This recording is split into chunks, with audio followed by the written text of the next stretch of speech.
to spare, and to share. Reverend Pat.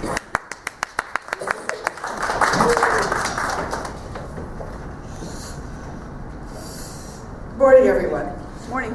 So in the process of preparing for this talk, I came across plenty of information. And in fact, at one point, I had 25 pages, or a little over 17,000 words. So that's actually enough for 5 talks. So I had to make some choices about what to share and what to spare. So here it goes. So human creativity has always been tied to choice making.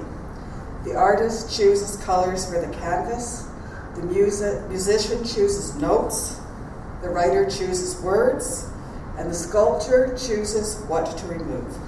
In every moment of life, we are making choices. We're making choices that create our individual and collective human stories.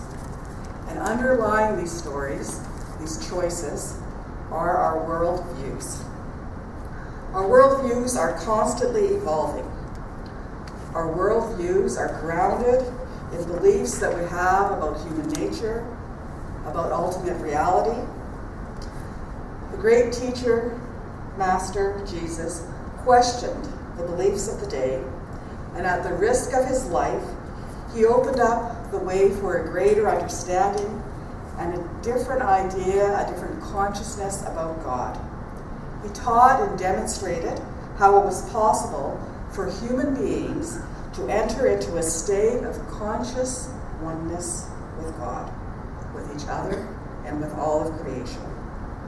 Today, at this point in our history, at this point in time, I believe that we're at the precipice of something grand happening, something wonderful happening. I believe that all of us here today are seekers of divine presence. There is something within us, something at our deepest core, a pressing need. We're looking for ways to be best in our lives and to bring our lives in alignment with divine source. In the Vedaic tradition of India, this study of the spiritual quest is the study of Kundalini Shakti, the living power, the living spiritual power within that illuminates each of us and guides us to union with the One. There are many individual experiences of Kundalini rising, right? And they vary considerably. So I just invite you just to listen to this list and perhaps just make a mental note of which of these signs have been activated in you, are active in you. A deep yearning or restlessness for something unknown. A searching for something to fulfill this inner need. A feeling of being different, of not fitting in. A heightened or expand inner awareness. An interest in self-development or spiritual growth. Living in a mental, feeling, or dream realm. Empathetic compassion with a really strong desire to serve others. An interest in the esoteric, metaphysical, or spiritual. Feelings of energy flowing or vibrating within. Spontaneous jerks or body movements. Inner sensations of light, sound, or heat. Glimpses of bliss. Revealing insights. A sense that something non-ordinary, transformative, or holy is happening within. I'm pretty sure that each one of us here has experienced at least one of these feelings, if not several of them. And these feelings are known as the Kundalini rising, which is actually a blessed responsibility that urges the individual's spiritual development onward. In the Science of Mind text on page 483, we learn that persistent, constructive thought is the greatest power known and the most effective. If the visible effects in our lives is not what it should be, if we are unhappy, sick, poverty-stricken, we know the remedy.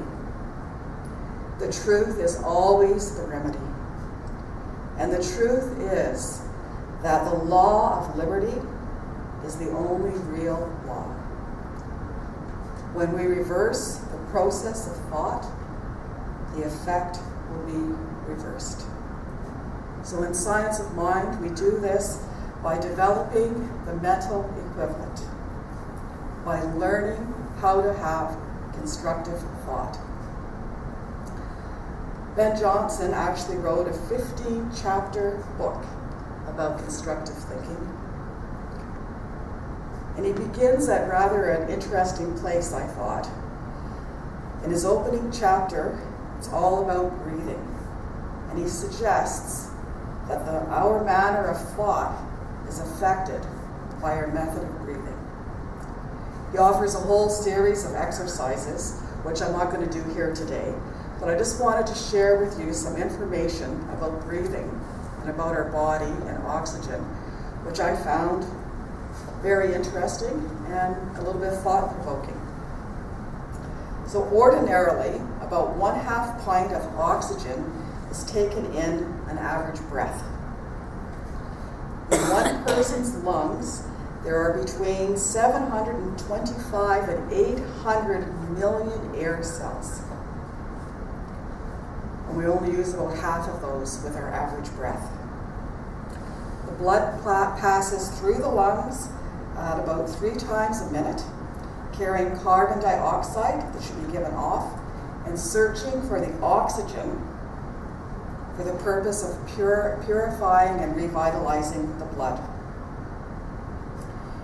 If we don't get enough oxygen in our blood, then our entire system begins to shut down and show deficiencies, either by our tissue becoming weak, or ineffective digestive juices, or we just have no energy, low vitality. The amount of blood in the body of a person is estimated to be about 1/16 of the body weight. This blood has 2,000 miles of tubing through which to circulate. With every heartbeat, 3 ounces of blood is forced through the tubing, so that within a 24-hour period, there's actually 8 tons of blood that passes through our lungs. 8 tons. And the list goes on. It's estimated that about 2 pounds of oxygen is needed to digest every pound of food. That men in general take in 1/2 the oxygen really needed for perfect health, but women only take in about 1/4. That the breathed air in any room can cause us all sorts of physical disturbances. If you put a really outdoorsy kind of person into an office space, it won't be too long before maybe they start to get a headache, or they feel tired, or they lack energy. And if they're having to work in an office for a long time, they may lose luster in their eyes, color in their cheeks. They might even experience depression. How does our breathing affect our ability to think? How easy would it be to think constructively if your brain, if your body is not getting the oxygen it needs? Up until recently, I would have just considered breathing a natural process. I mean, how often do we really think about our breathing? Not very often. I mean, if you do yoga, then you may think about it, but if you don't do anything like that, you don't really give it much thought.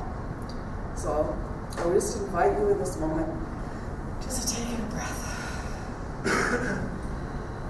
As we do that, we can feel the vitalization, the energy coming up in our bodies.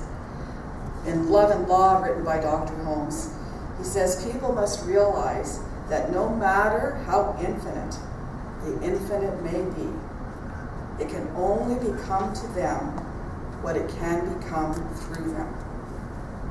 We must look at ourselves with our very own eyes. If we could open up, clean house mentally, and get out of ourselves everything that ails us, and I don't care what the poverty level is, what the misery is, everything would be cleared up, because the infinite cannot refuse anything. Just imagine if you went to the doctor and the doctor said something like this: in the maintenance of health and cure of disease, cheerfulness is the most important factor. Its power to do good, like a medicine, is not an artificial stimulation to be followed by reaction and greater waste. But the effect of cheerfulness is an actual life-giving influence which affects and reaches every single organ. It brightens the eye, makes clear complexion, brings elasticity to the step, and promotes all the inner force by which life is sustained. The blood circulates more freely, the oxygen comes to its home in these tissues, health is promoted, and disease is banished. What if when I went to the doctor I got a prescription and I opened up the prescription bottle and inside it I found a note? And the note said, "Pat, I'm going to hurt your feelings. Physically, you are as sound as can be. Mentally, you are underdeveloped. You are selfish, thoughtless, critical, and morbid. Your only salvation is to become interested in the work of helping others. Stop thinking of yourself and begin being cheerful. It's your duty. It costs you nothing to smile pleasantly, but often you smile as if it was an effort.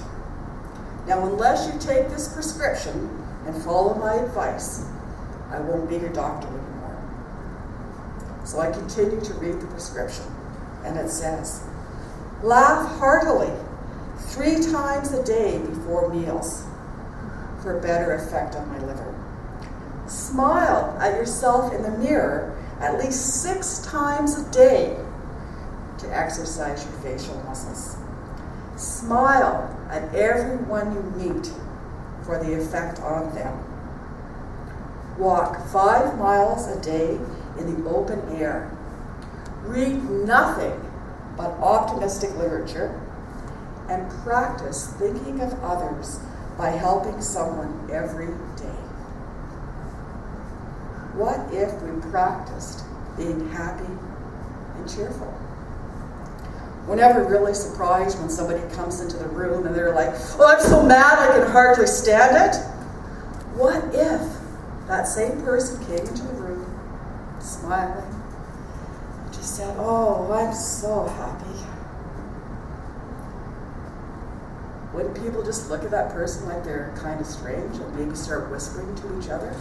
Ooh, what a weirdo that one is. What are they so happy for? Yeah, what are they so happy about? What have they got to be so happy about? Who do they think they are? We can just hear all of the chatter going on. Like, what if you just walked in and said, "Oh, I'm so happy"? Holmes wonders this: how much life, abundance, goodness, truth, and beauty can we mentally entertain? This is the measure of our possible experience. This is the mold of acceptance. The infinite fills all molds and flows forever into new and greater ones. It is the unborn possibility of limitless experience. By deciding to be helpful, to be nice, or to just smile, you start a ripple.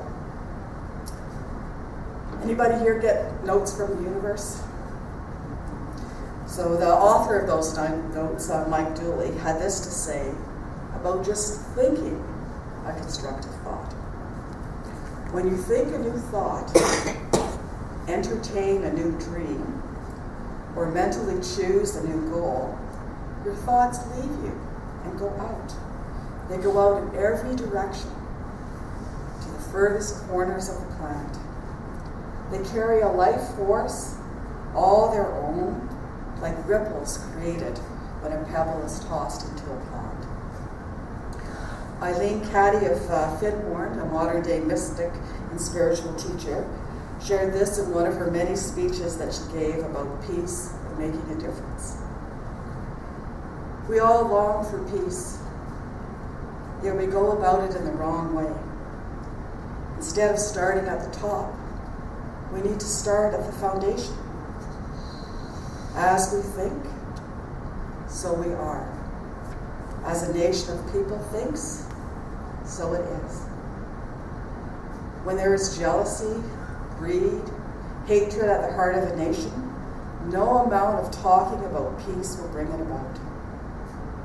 Change the thinking, the consciousness of a whole nation, and you will see its foreign policy change too.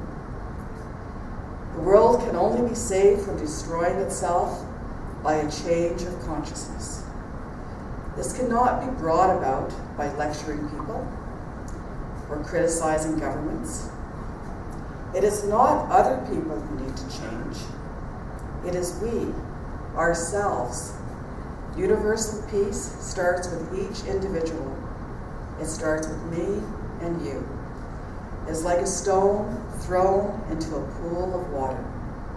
The ripples spread out and out and out, but they start at the center. The Course of Miracles talks about inner peace. Peace of mind is clearly an internal matter. It must begin with your own thoughts and then extend outward. It is from your peace of mind that a peaceful perception of the world arises. We can all do something in our everyday life to create more peace. We need to look inside ourselves. How are we thinking? How are we acting? What are we sharing? What are we sparing? In a book written by Doreen Virtue, she talks about the ripple effect and about letting the light shine. She says, everything we think about, say, and do can be compared to throwing stones into a pond. Every action we do creates waves, which has a far-reaching effect on people. So we should all be careful and make sure we do not throw anything else but stones filled with love into the pond of life. The idea that we are limited in our expression of spirit is an old idea that does not stand the rigor of examination. We are called from within and without to a greater expression of life. And there is nothing spirit can do but say yes to that reality.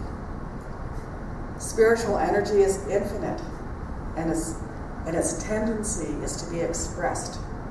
There is always plenty to spare and enough to share. As we learn and develop our constructive thinking, as we breathe and open to the Kundalini rising within, we have an opportunity for a new prescription of life.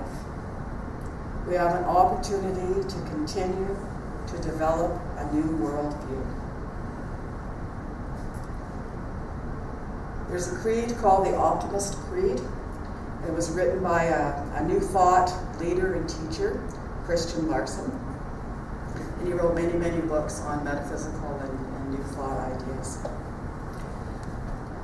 So I would just invite you, if you wish, just to sit back and just take in a breath. And I'm just going to share with you this promise to yourself.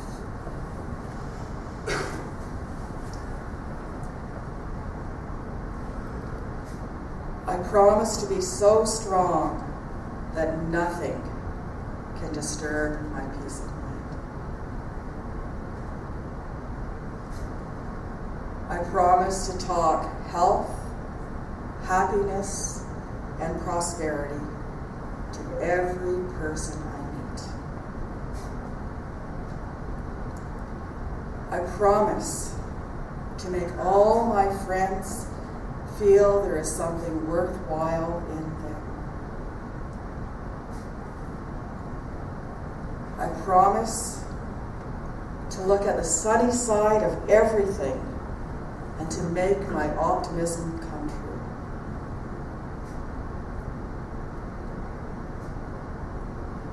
I promise to think only of the best, to work only for the best, and to expect only the best.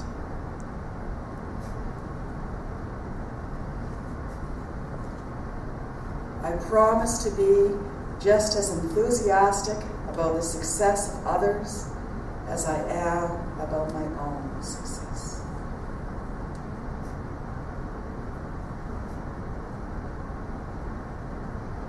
I promise to forget the mistakes of the past and press on to greater achievements in the future.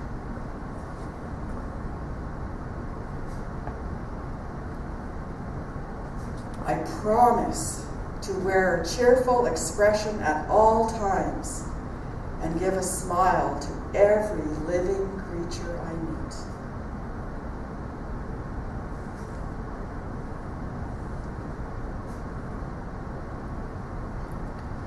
I promise to give so much time to improving myself that I have no time to criticize others.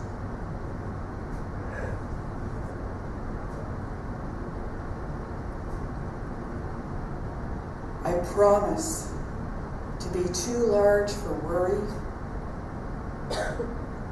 too noble for anger, too strong for fear, and too happy to permit the presence of trouble.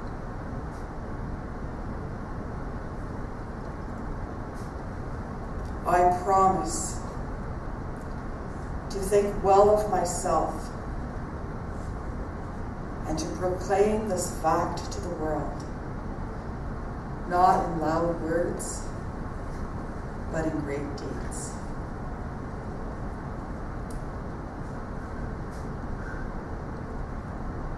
And finally, I promise to live in faith that the whole world is on my side.